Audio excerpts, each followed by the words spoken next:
మీ పేరు గోత్రం చెప్పుకుని మమ అనుకోండి. చెప్పండి.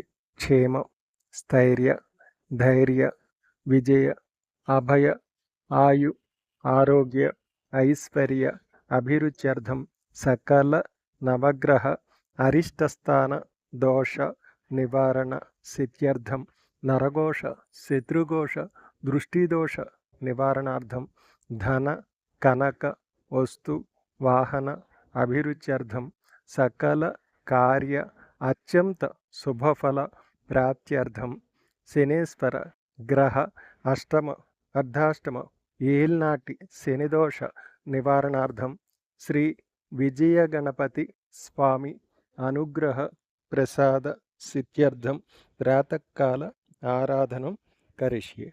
ఇలా చెప్పుకుని మీ పేరు గోత్రం చెప్పుకుని చక్కగా స్వామివారిని ఆరాధించండి. నమ్మకం, శ్రద్ధ, భక్తి పెట్టండి. ఖచ్చితంగా మంచి ఫలితాలు వస్తాయి.